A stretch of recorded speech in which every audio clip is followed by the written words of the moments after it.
Hi there, it's Ian here, and you're watching Grumpy Opinions, the show where I'm going to tell you all about what I think of films, TV shows, games, and life in general.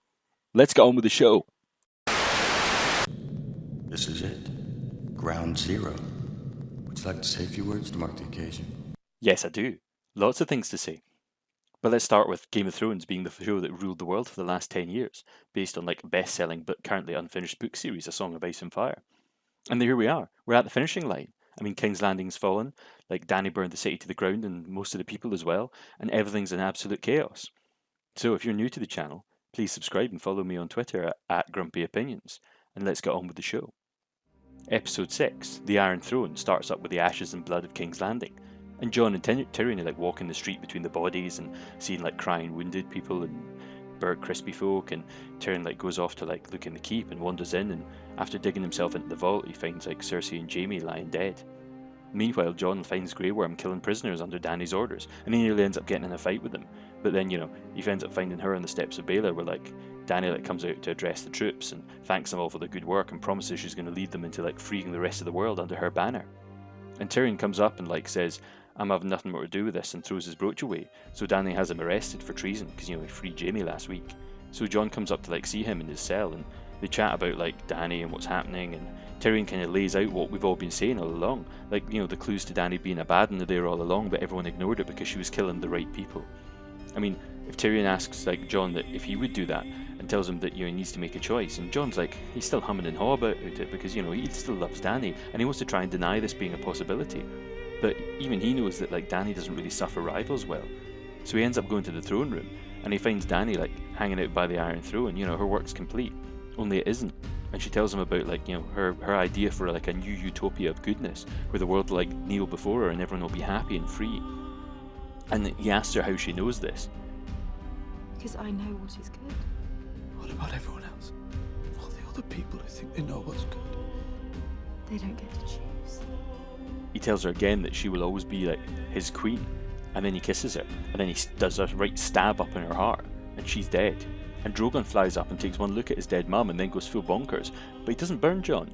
He instead melts the wall, and then he does it again and he melts the Iron Throne away, and then he picks up dead Dany and flies off. Fade to black.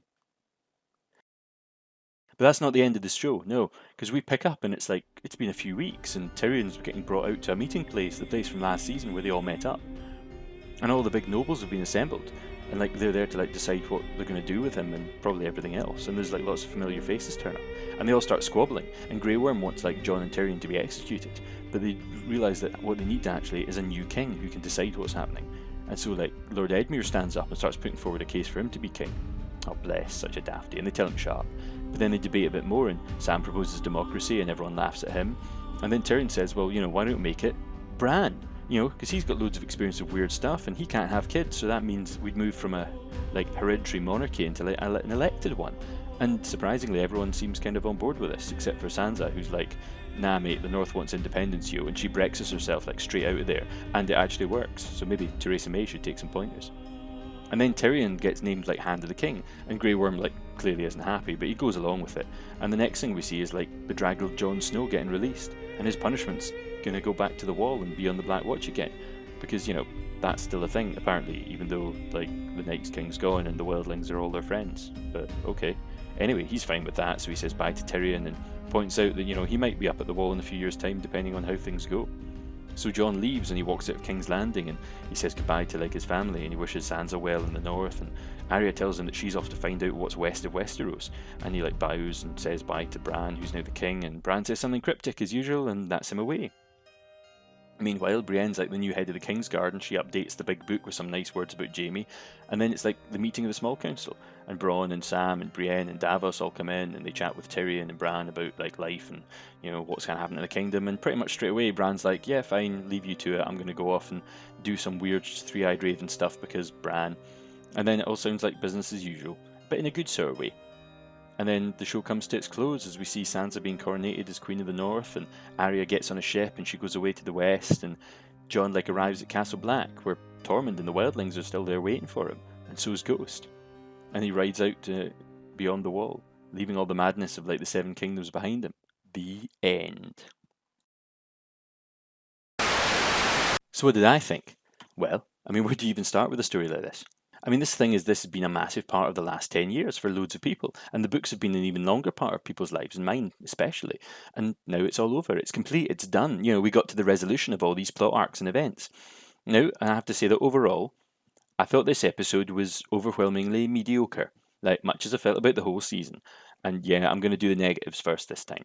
So, like I mentioned a few times, I feel like the problems in the season are down to terrible pacing, which seems to be partly a result of them trying to tie everything up and hit all the important plot beats while jumping through in time skips and stuff, and having people just sort of teleport from place to place, and then having other scenes is just everyone standing around talking about what they're thinking all the time. Like literally, I'm thinking this, I'm thinking that, rather than people being more subtle and like there being subtext and stuff. And I think this season it really suffered. I mean, as I've said in previous episodes, there've been bad moments and whole plot lines that weren't great in the shot before, but they tended to be like the minority of it. And this episode especially felt like they were being a bit lazy. I mean, they kind of did the Battlestar Galactica thing of saying, we need to end this. So, yeah, so we've just had everyone agree to this kind of daft, crazy idea because, it suits the ending of the plot and tying it all up really quickly rather than having them debate it for several scenes or whole episodes like we would normally do. And that's what this has been like. And in some ways, it felt like this week was just leftover stuff. I mean, this whole episode was kind of a leftover bunch of ideas left over from last week, spaced out with loads of padding in the forms of like long shots of people walking and having conversations and faffing about, and not that much actually happening. I mean, seriously, faffing, moments of daftness. I mean, why did Drogon burn the wall and then the chair on Go To? I mean, surely it would have looked better if he just burnt the chair in a oneer and that was that. Or like other daft moments like Tyrion having the idea to climb the wall of rubble. I mean, I didn't actually mention this, but it crossed my mind like when I actually watched like the Fall of King's Landing the other week. I mean, why didn't Jamie and Cersei think of that? Because you could clearly see sky and light coming through the top of that pile of rubble. So why didn't they just climb up and start pulling bricks out the way and slide through? Because I mean, then they could have gotten to the boat. But and also in that scene, all the rubble that came falling down. Well, now it looks like there's practically none there. I know it wouldn't take much to kill somebody. I mean, you only really need one brick to fall on you, and that's you dead. But it looks like very little actually fell in that room, and it's just unlucky that where they were standing happened to be in a bad place. So, I mean, why the hell didn't they like climb beneath the bottom of the vaulting or something like that? Like people say stand under a table in a doorway. That's the safest place to be if your house is going to fall if you're in an earthquake or something. I mean, maybe they didn't know that, but I mean, I certainly wouldn't be standing in the middle of the room. It seems like the worst possible place to be. But I'm not taking anything away from the scene being powerful, because I mean, Peter Dinklage is still acting his heart out, but I couldn't help feeling that, like, if the twincest duo had, like, stood about 4 foot to one side, they'd have been okay. I mean, Jamie obviously had been stabbed pretty bad, and it looked like maybe in the kidneys, but I mean, Cersei certainly would have survived. Also, the whole bit at the end that, oh, look, here's a book with a suspicious name.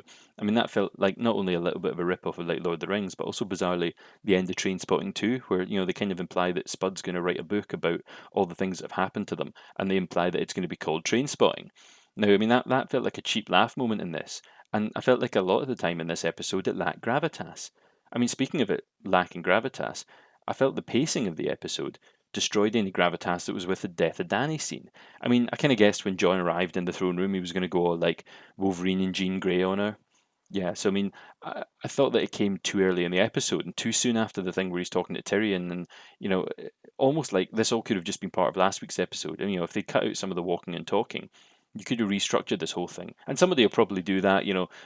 Fan edits of like film and TV shows are a big thing these days online, so I'm sure somebody will probably do something like that.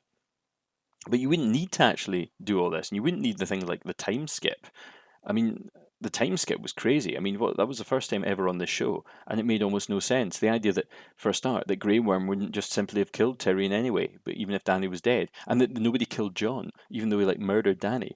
I mean, it could be that Grey Worm, because he's such a follower and he doesn't act without orders, but that begs another question. How did anyone actually know if Dany was stabbed by the heart by Jon? I mean, no one saw it. So it would needed to have been him that actually told them. And why didn't John just say, "Oh yeah, she melted the throne and then flew away," and in the meantime give orders to stop the killing? I mean, maybe he did that and it didn't work, but actually seeing that might have been interesting. But instead, we got lots of more walking and talking around in circles.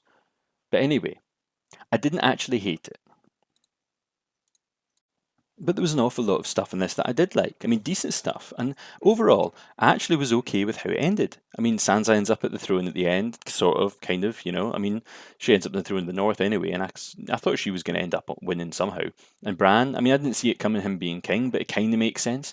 But it does beg like a million questions, because Is it a good idea at all to actually have a king who technically knows the future and the past and can sort of peer into anything that's happening anywhere, but also doesn't seem to have any empathy for anyone and seems like he'd kind of be like, yeah, that's fine, oh, if we're all going to get invaded and killed next week, let's just let that happen because I'm all about just letting time pan out and stuff and letting things happen. I mean, it just seems a bit weird. And again, stuff that got skipped over that you really want to know more about. And also, it was kind of nice with Arya going off on her wee call back to her Wanderlust days when she went off to Bravos by herself, and John going north. I mean, that's a logical move. I mean, it's not even like vaguely like anyone in the Night's Watch or the North and the Wildlings is going to actually hold him to like staying in the Watch. They don't care. He's done more than anyone for most of them, and he saved so many of their lives and that, and he deserves to get to basically go off and live off with the free folk as the hero that he is to them. I mean, he's one of them as far as they're concerned. He's literally a hero. He's done all he could and he's literally died for them and almost died many, many times. I also like the fact that they finally had him like Pat and Ghost. He actually got to pet his pupper. I mean, that was nice. It does make a bit of a joke out of the fact that the interview the director did the other week to explain why John didn't pat the dog. But it just shows what a weird decision it was that they felt the need to do it this week, but it was payoff to him not doing it the other week, where it was just daft that he didn't do it in the first place. I mean, you could have just left Ghost at like Winterfell, and then it would have been sweet that he arrived, there rather than bringing them down south with him. But I also like the fact that you had another animal moment. You had the dragon hiding in the snow. That was just a lovely little moment. That's the kind of moment that makes shows like this really great because you're just like, that was cool. And then, as the whole thing with Danny and John, even though the placing of it wasn't great in the episode and the timing, I still think it was a really good scene, and it felt like something John would do if he'd had enough scenes building up to it. And I feel that again, that's been the bugbear of this season. There's not enough connective tissue. We've not had enough episodes of people building towards important decisions. They just kind of just jump to them really, really quickly. But overall, I'd have to say that I enjoyed Game of Thrones in general. The first 6 seasons were some of the best TV I've ever seen. Like genuinely, I think like much of certainly like seasons 2, 3, and 4. Some of that's up there with like Breaking Bad's 4-season run and like the first season of Westworld, which I think is one of the best TV shows like seasons ever made. And oh, by the way, yeah, they just dropped the trailer for season 3 of Westworld just after Game of Thrones was on TV. So yeah, that's something to look forward to definitely. And it looks like all sorts of like futuristic, cyberpunky robo future fun. But I'm also not one of those folks who thinks that if something ends badly, then, or even just less well than I hoped for, that it was a waste of time. I don't understand that mentality because I've had literally years of fun watching these shows and thinking about it and talking about Game of Thrones. And even if like the last 2 seasons has been a letdown, that doesn't mean I love the overall story even less. And in fact, in some ways, I kind of really want the books to come out now because I really want to see how George R. R. Martin would tell these events. Because even if it ends up being that the plot beats are almost exactly the same, the way he actually writes it will probably make like the character motivations make more sense, and then I think the story will work fine, and then you just be like shrug and say, well, the TV show kind of just does a supercut of it. But yeah, that was Game of Thrones, and I'm done with it, and you're done with it, and everyone's done with it now. So next up, yeah, we'll have some other shows. I mean, I've got a show I'm currently heading up for review, and I'll start propping that up soon. I might put up like 1 episode a week, and that's going to be Catch 22, the Hulu series. And then after that, at the end of the month, Good Omens starts playing on Amazon, so I might review that as well. I quite fancy doing just some short shows that are only like, 6 episodes each, because they're easy to do and I can get them done, and you might find them really interesting. But yeah, so please stick with me, and thanks for sticking around and watching my Game of Thrones reviews. So until next time, I've been Ian, and these have been my grumpy opinions.